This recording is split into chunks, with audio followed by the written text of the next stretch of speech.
What's good, YouTube? Hitman Ace. Make sure you hit that like, hit that sub, show your boy some love. Real quick video. I just want to speak on this real quick. So the Phoenix Suns, like I said, we on the clock tomorrow, man. Season start.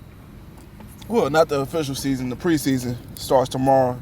And man, like I said, I can't wait, man. This is a fan photo, of course, man. This ain't no real photo. But it'll be nice to see a championship this year. That's my goal. That's my end goal. For the season for the Phoenix Suns is a championship. Listen, my thing is this: if you're in the playoffs, every team that's in the playoffs should be competing for a championship. Whether it's the first seed or the eighth seed, you have to be competing for a championship. Otherwise, what are you doing on the court? You know, point blank. Period. The Denver Nuggets in the '90s, Denver Nuggets, the mid 2000s, the Golden State Warriors. Don't knock off a number one seed if they don't have that type of mentality. And hypothetically speaking, let's say if the Phoenix Suns are a number 8 seed, I expect them to have the same type of success, which is why I picked them to beat the Lakers in the 7-game series. Whether or not they can or not, it's yet to be seen. But I just feel the Phoenix Suns are going to catch a lot of people off guard.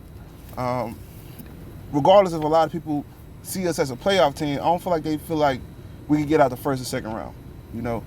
And that's a good doubt. That's a good question to have, you know, unless Deandre Ayton comes out here and performs the way I expect him to. Deandre Ayton, and I hear a lot of people saying, oh, he has to come out here and score 25 and 13, 25 and 12. No, I mean, even with 18 and 11, it's not like he was a bad player. You know, Deandre Ayton is not a bad player now. You know, he came out his rookie season averaging a double-double. So we know the talent is there. You know, defensively, a lot of intangibles on the defensive end does not get calculated. You know, I feel like he's a very underrated defender. But like I said, man, to me, it's his aggressiveness on both ends that gets him done in. You know, if he was a bit more aggressive on both ends, you know, he had a little, he show a little bit more energy, we'd be having a different story about Deandre Ayton. You know, and that's why I like the Chris Paul signing. I like this Chris Paul signing because I feel like he's going to be able to tap into Deandre Ayton. Now, as expected, Deandre Ayton has been doing a lot of talking in the offseason about, oh, we got Chris Paul. We got Chris Paul now? Listen, you know how Deandre Ayton is. And like I said, man, all I'm going to say about Deandre Ayton, if you're going to talk that talk, please walk that walk, homie. Because it's been, this is your third year. You know, it's time for your breakout season, homie. A lot of people saying, oh, the Phoenix Suns made a bad decision in picking you over Luka Doncic. I disagree.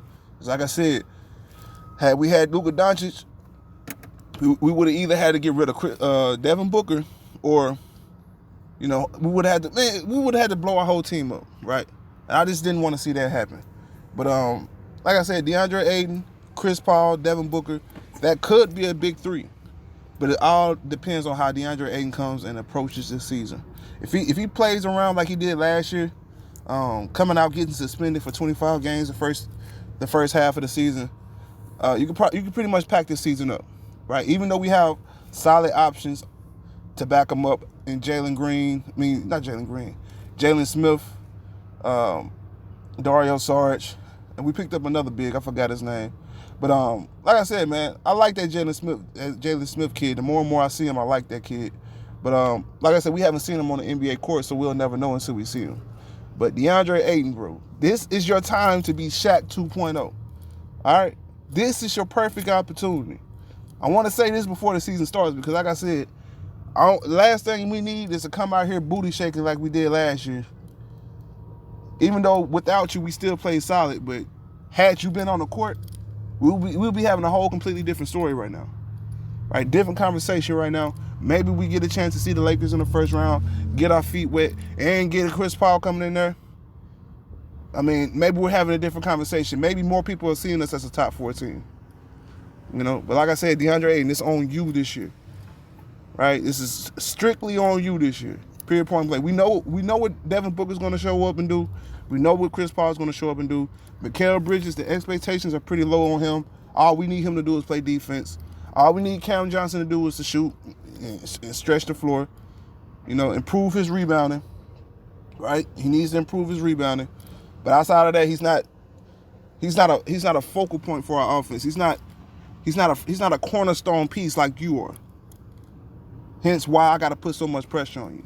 Like I said, I got to love Deandre Ayton, but I'm really expecting you to come out here and perform well, homie. Because we need you to actually do things. Like I said, with Chris Paul and Devin Booker, that's a playoff team automatically.